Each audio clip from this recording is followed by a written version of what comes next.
Over 20 years ago, I coined the expression think big, and it's been a part of my life ever since. It's also come true. I became an even bigger success after I said it than I was before. And that's one reason I think it's an important way to think. It obviously works, and that's what I'm going to talk about today. What I said exactly in my first book, The Art of the Deal, is as follows. I like thinking big.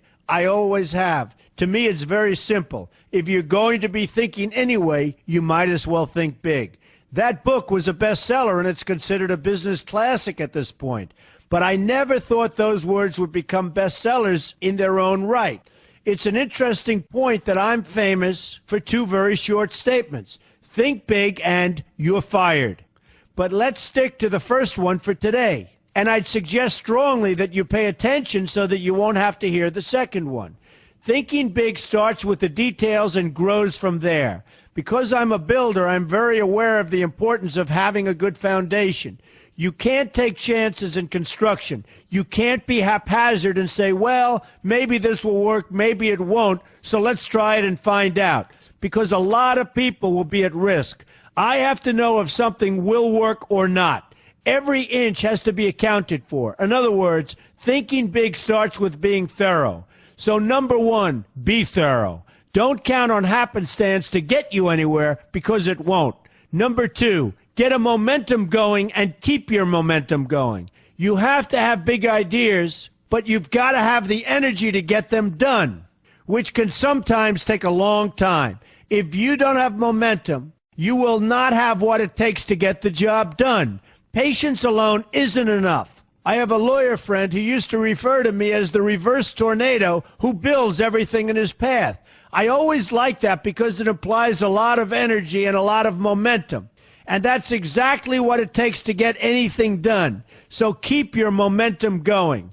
Number three, stay focused. You have to stay focused. The minute you lose focus, you will also be losing your momentum. They go together, and you will accomplish a lot more, even amazing things, if you make sure you keep these two things working together for you. I've seen very talented people literally go down the drain because they couldn't seem to keep their focus long enough to get anything done. In this day of multitasking, that can be a real challenge, but it's absolutely necessary. Ask yourself this question: what should I be thinking about right now? That simple question can restore your focus in no time at all. And your answer right now should be listening to Donald Trump. Number four, look at the solution, not the problem.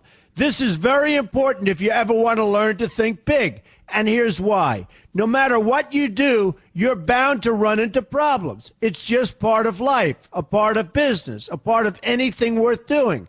If you let the problems get in your way, they'll become bigger than your idea was to begin with, and you will be a wipeout. No matter how bad things look, keep your focus on the solution, and you will be surprised how things can work out, and work out properly. One way I do this is to ask myself when confronting a possible problem, is this a blip or is this a catastrophe? A catastrophe is something like an earthquake, a tsunami, a war, and so forth, and a blip is everything else. Right away, you'll have the right perspective, and your equilibrium will be restored. So keep your focus on the solution. Number five, see opportunity for what it is, an opportunity. For example, why are you listening to me today? Curiosity? You like me? You don't like me? You want to learn? You have nothing else to do? You want to hear me tell you you're fired? I hope not. But whatever your reasons might be, they've brought you to a good place to get involved and to learn.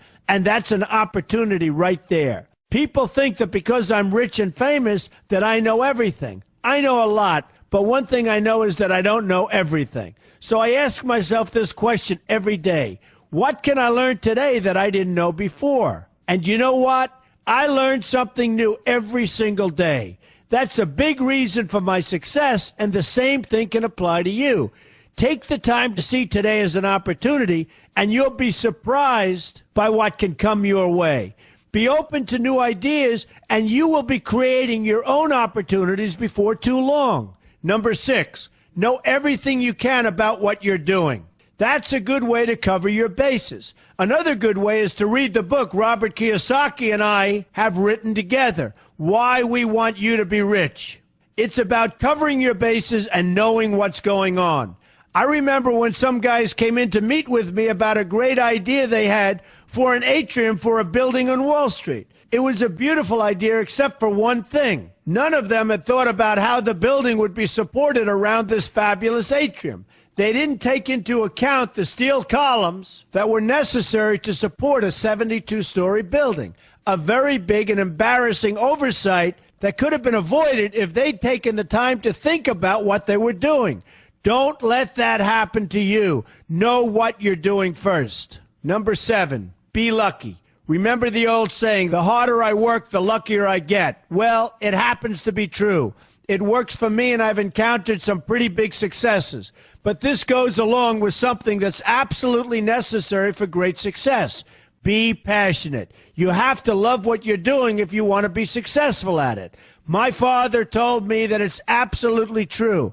I might work 7 days a week, but it doesn't seem like work to me because I love what I'm doing. If you don't like what you're doing, find something else to do, or do it part-time until you can find something full-time. You will never be successful, happy, or healthy unless you're doing what you love to do.